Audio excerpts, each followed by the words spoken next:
Hello everyone, this is my second book review and I just want to show you about a book I have read, The Stranger by Albert Camus, atau mungkin judul lainnya adalah Les Stranger.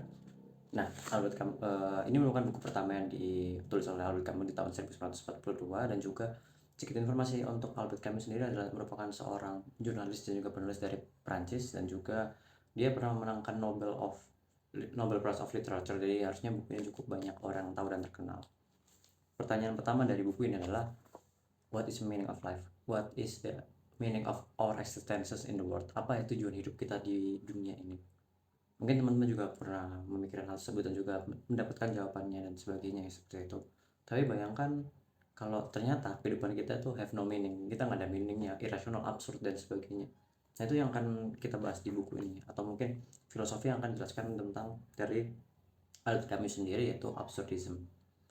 Absurdism itu merupakan belief atau kepercayaan yang mana dia percaya bahwa kehidupan di dunia itu meaningless, dan pencarian atas meaning tersebut itu irasional atau absurd.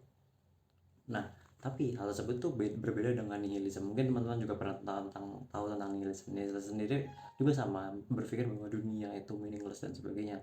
Dan nihilism percaya bahwa rational answer for our life, untuk kehidupan kita, adalah mengakhiri hidup kita, seperti itu. Sedangkan absurd itu tidak.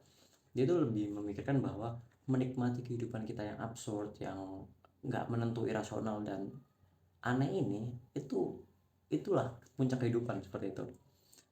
Kami sendiri tuh pakai contoh atau analogi, yaitu namanya Sisyphus. Mungkin teman-teman juga pernah membaca material Greek mitologi tentang Sisyphus, yaitu seorang manusia yang dihukum oleh Tuhan untuk mendorong sebuah batu ke atas gunung, yang selalu, sebagaimanapun namanya, kita mendorong sebuah batu pastinya akan jatuh dan sebagainya. Nah, dalam kehidupan seperti itu kan kita hopeless, kita have no meaning gitu, kita nggak punya tujuan, irasional, absurd dan sebagainya gitu. Tapi instead of kita nyerah dengan kehidupan kita, instead of kita akhiri kehidupan kita nikmatin, kita jadi bos di dunia atau di kehidupan kita, di pemikiran kita, di meaning kita, seperti itu. Nah, di buku ini kita akan dibagi, atau aku bagi 3 babak, yaitu The Death of Mother, yaitu kematian dari Ibu Mersau, yaitu tokoh utama dari cerita ini, dan gimana dia react terhadap hal tersebut, seperti itu. The Act of Killing, pembunuhan pertama yang dilakukan oleh Mersau, dan menurutku apa ya, part yang paling menarik dari buku ini juga. Dan ketiga adalah The Execution, yaitu proses persidangan dan pencerahan dari Mersau sampai dia akhirnya dihukum mati. Oke, pertama mulai dari sedikit plot dari buku ini, yaitu Mersau, a man who doesn't care. Moral itu nggak penting, perasaan itu nggak ada gunanya, dan kehidupan itu nggak ada namanya konsekuensi. Itu hal yang mungkin cukup bisa mendeskripsikan tentang Mersau itu sendiri. Dalam novel ini kita tuh nantinya bakal banyak melihat tentang POV dari Mersau, bagaimana dia mengalami detach dari sosial norm atau aturan-aturan yang berlaku dalam masyarakat, seperti itu. Mersau itu bakal melihat dunia itu have no meaning, nggak ada tujuannya, dan apapun yang terjadi di dunia atau apapun yang terjadi pada dia dan sebagainya, itu nggak ubah apapun. Oke, pertama mungkin satu contohnya adalah dia itu nggak merasa penting atau nggak merasa sedih dan sebagainya saat ibunya meninggal. Hal itu dijelasin di salah satu, bahkan dia terkesan nggak peduli. Salah satu one line part atau one first line dari buku ini yang aku gara-gara itu aku pengen baca buku ini adalah, Mama died today or yesterday maybe, I don't know. Jadi dalam buku itu dia tuh benar-benar nggak ngerasa kayak penting nggak sih aku sedih dan sebagainya gitu. Dia tuh nggak ngerasa benci dari orang tuanya sebagainya, enggak, emang dia ngerasa kayak ya udah, have no meaning gitu. Bahkan setelah ibunya meninggal, setelah dikubur dan sebagainya, setelah hari itu dia tuh ngerasa kayak nggak ada perubahan dalam hidupnya. Itu dia ngomong gini, it occurred to me that anyway one more Sunday was over, that Mama was buried now, that I was going to back to work, and that really nothing had changed, kayak gitu.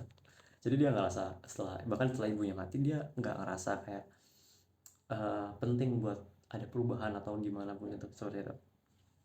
Ini juga apa namanya, saat diberikan promosi oleh bosnya, dia juga ngerasa kayak ya udah gitu, bukan ya udah nerima, tapi kayak ya udah, itu nggak bakal efek ke aku gitu. Itu dijelasin juga, dia ngomong gini, I said yes, but that really it was all the same to me. Bahkan ditanya oleh pasangannya untuk menikah dan sebagainya, dia jawab gini, I said it didn't make any difference to me gitu. Dan apa namanya, dan terakhir dia nggak ngerasa bersalah, he doesn't feel guilty to kill man. Uh, dan dari situ apa ya, dan setelah itu kita tahu kayak dia ngebunuh orang, dia ngebunuh satu orang, lebih tepatnya dia menembak satu orang sampai meninggal. Dan seperti yang aku bilang jelasin, ini part yang menurut aku paling suka, karena alasan dia nembak orang seperti itu bukan gara-gara dia dendam, dia benci, dia pengen ngeluarin amarah dan sebagainya, enggak. Alasannya simple banget dan mungkin terdengar lucu. Alasannya adalah matahari. Iya, matahari sangat panas pada hari itu, matahari itu sangat silau, sangat panas, ngebuat semuanya terasa panas dan sebagainya. Itu dijelasin dari halaman 49 sampai 51, 5 paragrafan. Ya, 5 paragraf. Itu akan apa?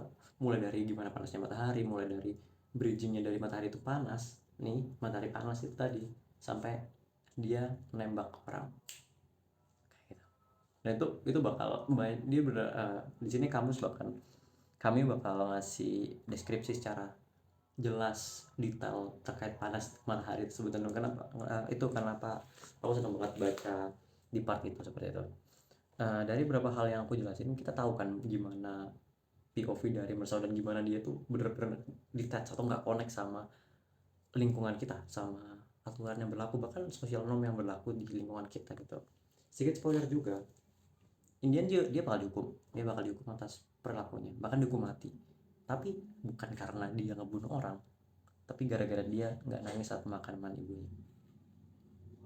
Nah gitu. Tapi Indian kita bakal melihat bahwa gimana Mersau tuh bakal menerima hidupnya, dia bahagia atas hidupnya, dia bahagia atas kematiannya.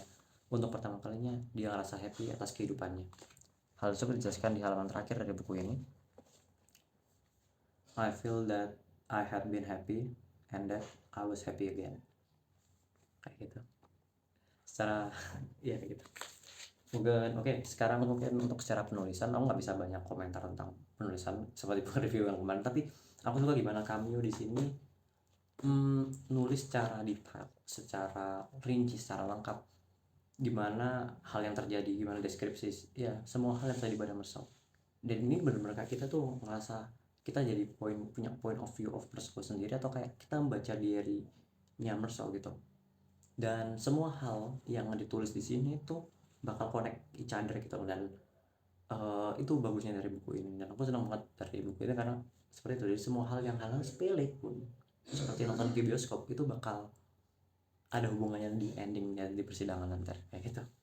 Dan di buku ini juga apa ya, bakal banyak penjelasin tentang tadi, tentang Mersau dan gimana dia bener-bener jadi stranger di dunia kita dengan social norm yang berlaku di masyarakat kita seperti itu.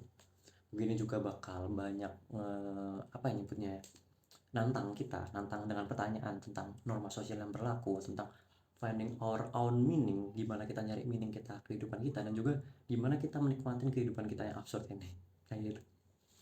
Dan buku ini cukup ringan, beneran cukup ringan ini, dan halamannya nggak panjang, dan bahasanya cukup mudah dipahami untuk orang awam seperti aku ini juga. Dan kalian bisa baca buku ini weekend atau mungkin senggang dan sebagainya. Jujur aku rekomendasi buku ini, kalian harus baca. Dan sekian review buku dari aku. Thank you buat dengerin, dan